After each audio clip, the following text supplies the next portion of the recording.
Ladies and gentlemen, welcome back to the Indie Zone. My name is Kathy. Today is November 11th, 2025. 2 days from now will mark the third year to the day that the catastrophic events occurred at 1122 King Road in Moscow, Idaho on November 13th, 2022. Resulting in the loss of 4 precious young people, Madison, Kaylee, Xana, and Ethan. And as of today, with the court case styled as Idaho versus Kohberger having been closed in July, there still is so much information regarding the investigation into the crimes and also the court proceeding of the only individual who has ever been charged with the crimes, and that is Mr. Kohberger. In my opinion, it is quite perplexing why this case was so secretive during the more than 2.5 years that it was prosecuted, and why it still is so secretive as of this date.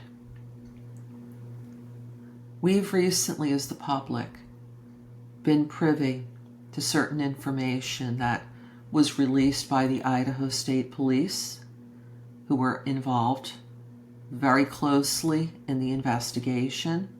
They were called in by Moscow Police Department to provide assistance minutes after the first responders responded to the 9/11 call that apparently came in approximately 8 hours after the start of the timeline of the crimes, per the state of Idaho and law enforcement. Idaho State Police was requested to provide assistance, and what they wound up doing, amongst other things, was processing of the crime scene. Another key aspect of the investigation that ISP was involved with had to do with the forensic testing of certain evidence from 1122 King Road. Compare everything to the Affidavit of Probable Cause, which was signed on December 29th, 2022, under penalty of perjury.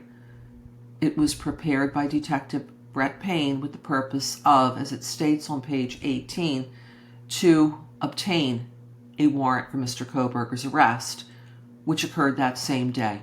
It was signed by then Magistrate, now District Judge, Megan E. Marshall of the 2nd Judicial District.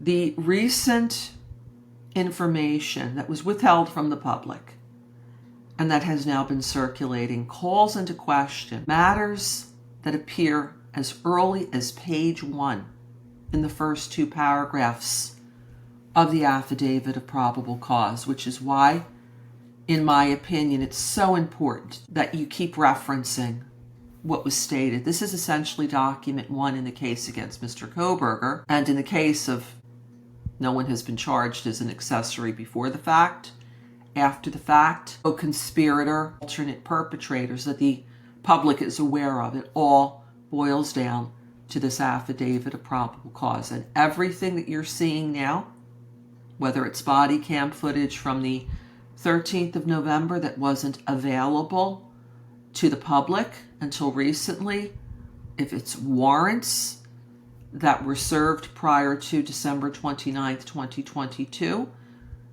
realize that all of this information was known or should have been known to the Moscow Police Department on this date. Now, if we look at page 1, this is the statement of Brett Payne, and it begins by saying, the below information is provided by Brett Payne, who is a duly appointed, qualified, and acting peace officer with the County of Latah, State of Idaho. Brett Payne is employed by the Moscow Police Department in the official capacity or position of corporal, and has been a trained and qualified peace officer for approximately 4 years. And if we go into paragraph 2, note what it says here. On November 13th, 2022, at approximately 4 p.m., Moscow Police Department, MPD, Sergeant Blacker, and I responded to 1122 King Road, Moscow, Idaho, hereafter the King Road residence, to assist with some scene security and processing of a crime scene associated with 4 unalivings.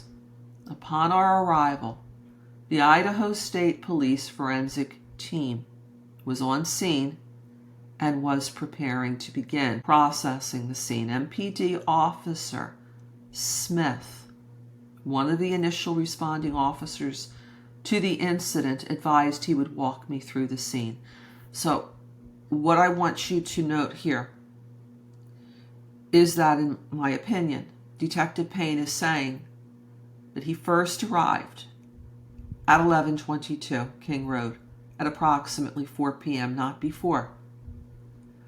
And that upon his arrival, he noted that the Idaho State Police forensics team was on scene and was preparing to begin processing the scene. And it was at that time, a fair read of this PCA, probable cause affidavit, states that it was Officer Smith, this is Officer Corbin Smith, one of the initial responding officers to the incident, advised that he would walk me through the scene.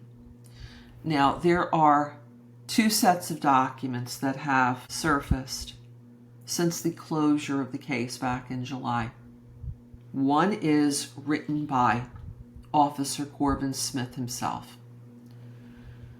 Officer Smith's report is document number 1 on the documentation that was produced by the Moscow Police Department. Officer Smith began writing his report at 4:04 p.m.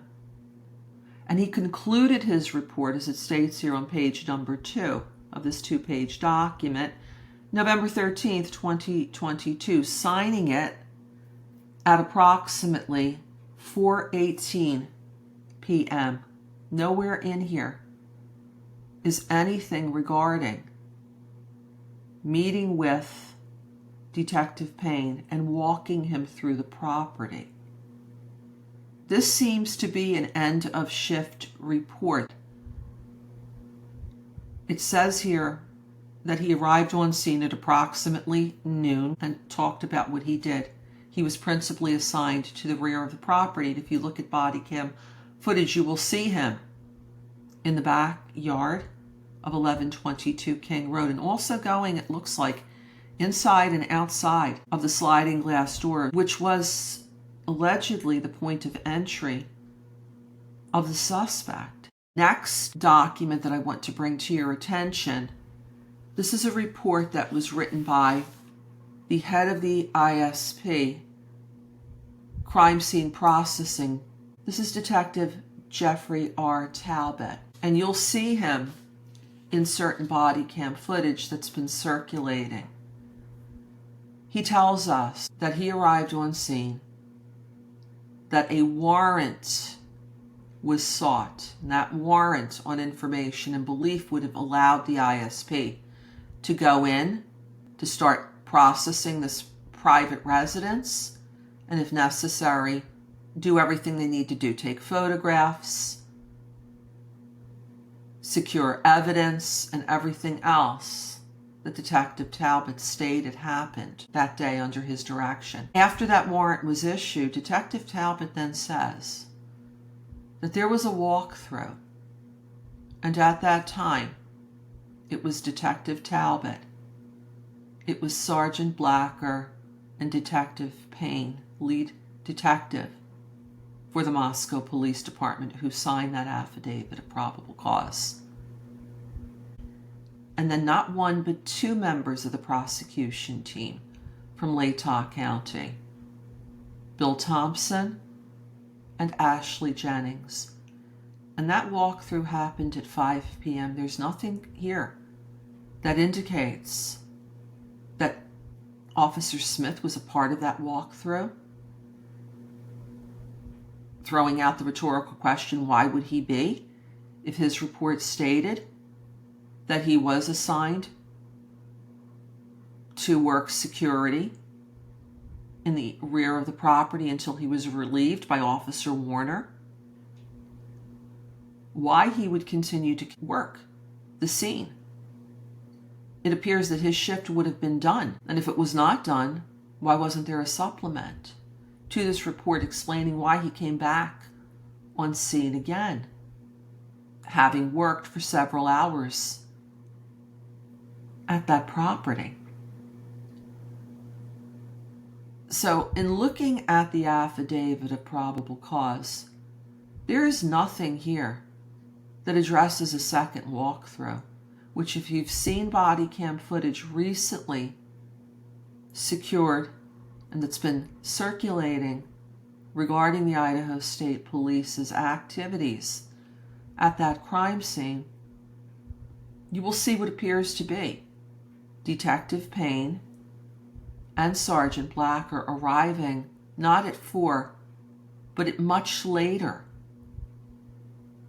And there isn't any indication that even at that time that Officer Smith would have taken Detective Payne through the property. Why would he if ISP is about to go in there and start processing it? And these inconsistencies are crucial in my opinion, and they're key.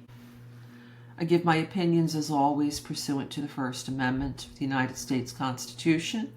If you have any thoughts, any opinions, any speculation, any comments that you would like to share, please do so here. Until next time, this is Kathy. Thank you for joining us here today.